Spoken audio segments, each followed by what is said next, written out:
Joining a guild in MapleStory can be a little bit confusing at first, but in this video, I'm going to tell you every single thing about joining a guild and how you can contribute to your guild so that you guys can all grow together. So when you're looking for a guild, there's going to be a lot of guild requirements that different guilds probably have set, and you might have made some of those requirements or you might have not made some of them, and I'm going to explain what some very common requirements are and how you could join a guild. So I'm on my Lara here, I'm not in any guild. If you go to the keybinds, you can get this guild keybind, right? And if you press the guild keybind, you'll see this join guild tab. And there's going to be a lot of different guilds recruiting and advertising for themselves. A lot of these recruitments have these greetings on them, and it explains a little bit about the guild and what the requirements are like. The level of the guild basically lets you know if the guild has had a lot of active members in it, because increasing the level of a guild is dependent on how much people contribute to it. And then there's the guild name. Some people join guilds just based off the name. Tells you who the guild leader is as well, so in case you want to whisper this person or message them or anything like that. Average guild levels. So this one is really useful because it lets you know if this guild is sort of like an end game guild or a very early game guild. How many members are in the guild? Keep in mind that the max slots of a guild is 200 as of making this video. And then the greeting, which lets you know what kind of requirements the guild would want. So for example, in this guild Hololive,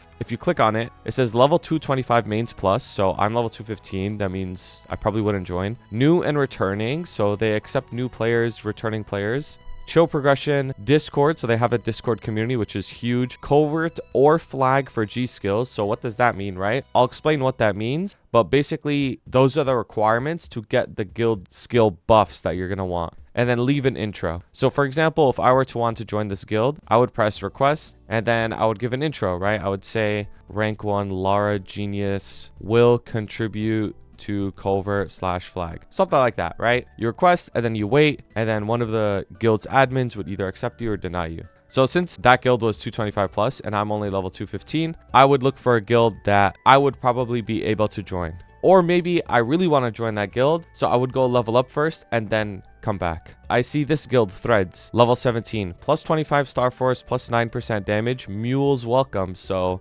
this guild is more towards players who are like no funding at all, or people's side characters, no requirement at all. 2 week inactive equals probably kicked, emblem soon, meaning like their guild icon, and then guild invite perms given to flag, culvert, or weekly bossers. So again, you're going to see these words flag, culvert, or GPQ a lot, and we're going to explain what that means because it's very important. So let's try and request to this guild. I'm going to say Laura Mule. Boom. And now I just have to wait. So eventually I'm either going to get accepted or declined, but we're going to switch to a different character that's already in a guild so I can explain to you how it's like being in a guild. So now that I'm in a guild, we need to keep in mind a few things. The first thing is, what are the requirements of staying in the guild? So if you remember, a lot of different guilds had flag or culvert requirements, right? So what is flag and what is culvert? You'll also notice that the guild tab has changed. There's no more tab that shows all the recruiting guilds. There's the guild info. There's the members that shows you all the members. Guild skills tab, which is very important. This is what a lot of people join guilds for in the first place, is these guild skills. There's the bulletin board, which guild admins can make posts here. Usually they have a post that says like their Discord link, because a lot of guild activity has been moved to Discord and stuff now. Message board, and then you could sort it by your post. There's the alliance, if your guild is in an alliance, which is basically just a bunch of guilds put together to form a bigger alliance. Alliances help a little bit, but they're not too important. And then guild content. So this is what is very important. Weekly missions, Sharanian Culvert, this is also known as GPQ, and flag race. These are the 3 things that you want to contribute to your guild, and it's very important to help you get stronger and to help everybody in the guild also get stronger. So everybody needs to do their part and do these 3 things. So if we go back to the guild info tab and click on guild rank over here, you'll see there are these 3 tabs: weekly honor XP, flag race, and culvert. Weekly honor XP, this basically just lets you know which guilds are very active in terms of like training or contributing to their guild. So for example, this guild Fate, being at the highest weekly honor XP MapleStory, it means that currently, as of today, they are the most active guild because their members are contributing to the guild a lot. So what's really interesting about flag race is the flag race score does not need to be higher than 10,000. Nexon set the limit to 10k. If it's over 10k, whether somebody gets 20k points or 10k points, they get the exact same reward for it. So pretty much every guild just gets to 10k and then they stop doing flag race. And then there's Culvert. Culvert is the most important one, as this is the biggest factor in determining how many points you get for the guild skills. And the higher your guild is ranked in Culvert, the more guild skill points you get. So let's talk about those guild skills, right? These guild skills are very, very strong and make your progression so much easier because they give you so much damage. So if we go over every single one of them, there's Boss Slayer that gives you boss damage, Undeterred that gives you IED, For the Guild which gives you damage, and Hard Hitter which gives you crit damage. The higher that your guild is placed in Culvert, it means the more guild skills you get. So it directly makes you stronger. And it's very, very competitive to get the rank 1 slot because only the rank 1 slot can max out every single one of these G skills. There are other factors that determine how many G skills you get, but Culvert is the biggest one. Flag race, as long as you get 10k points in it, like I mentioned before, you'll get the maximum amount of points that contribute to your G skills. So it's really just Culvert,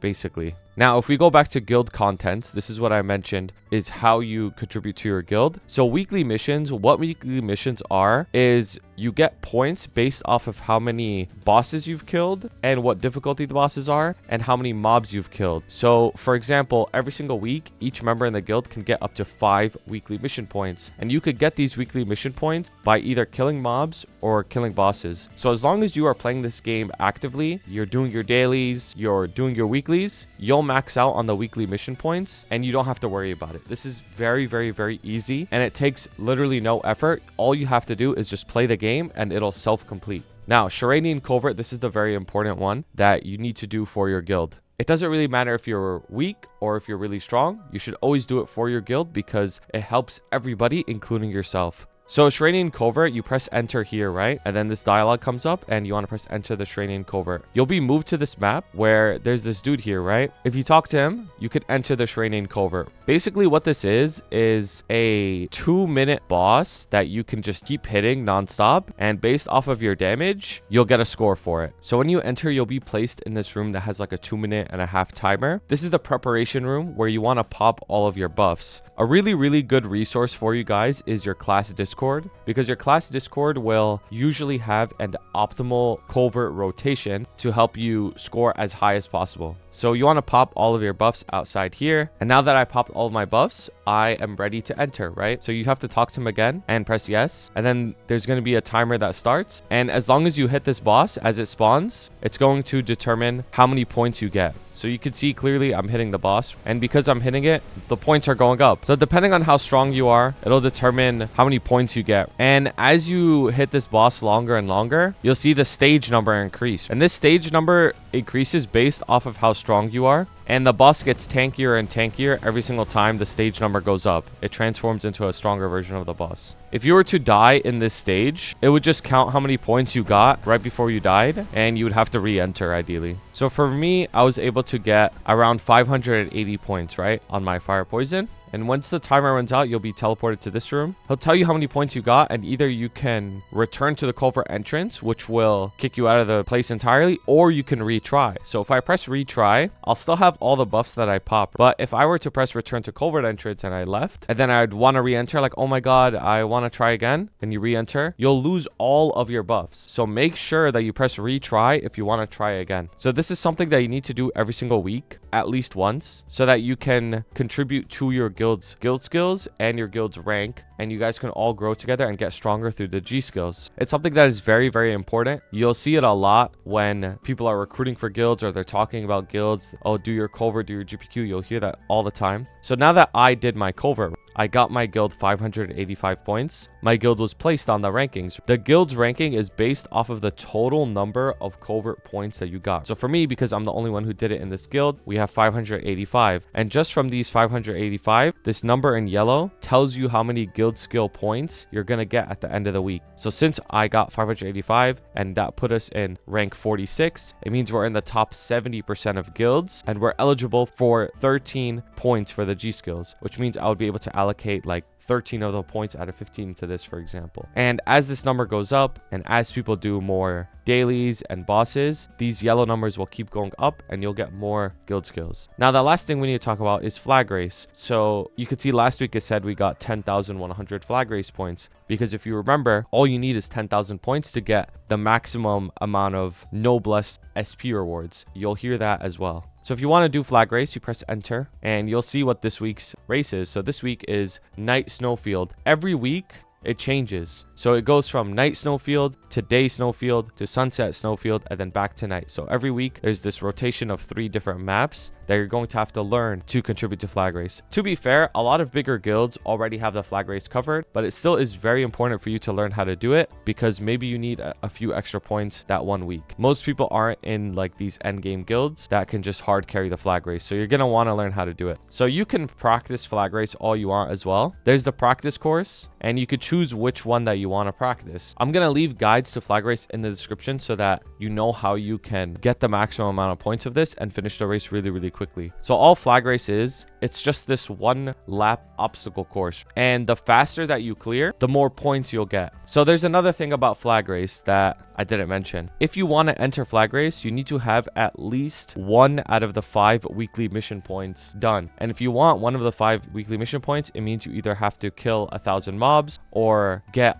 I believe, 50 boss points, which means you have to kill some bosses. This is very, very easy to do as long as you do your dailies. Like, you can finish this so quickly. But I'm going to switch to a character that already has it done. So as you can see, I'm 5 out of 5 on these weekly mission points on my Hayato because I train a lot, right? So the hunting points is maxed out at 25k. Which means that I'm eligible to enter flag race. So entering flag race, you just have to press I want to participate in flag race and it'll take you there. And you'll see a timer at the top and a bunch of different skills that you can use. Again, I'm going to leave a guide to flag race in the description so that you know how you can do it. So when you finish, all you have to do is click on the trophy at the top and it'll tell you how many points you got. 1,000 points is the maximum amount of points you can get. So that means that I finished really, really quickly and I'm good to go. I contributed the maximum amount I can on my character for flag race, and you just want to press I want to leave the flag race lobby, and then on the portal you're out. So if you were to do all 3 of these things for your guild, flag race, Shiranian Culvert, and your weekly missions, you have successfully contributed to your guild. There's another way that you can contribute to your guild as well. It's through checking in. So checking in just gives your guild a little bit of additional XP, and that XP helps your guild level up. And the reason why you want your guild to level up is so that you can increase your guild slots, you could get a beautiful emblem like ours, happy pride by the way, and so that you could get a lot of these guild passive skills at the top here. There's one more way that you can contribute to your guild's XP and help it level up, and it's by doing something called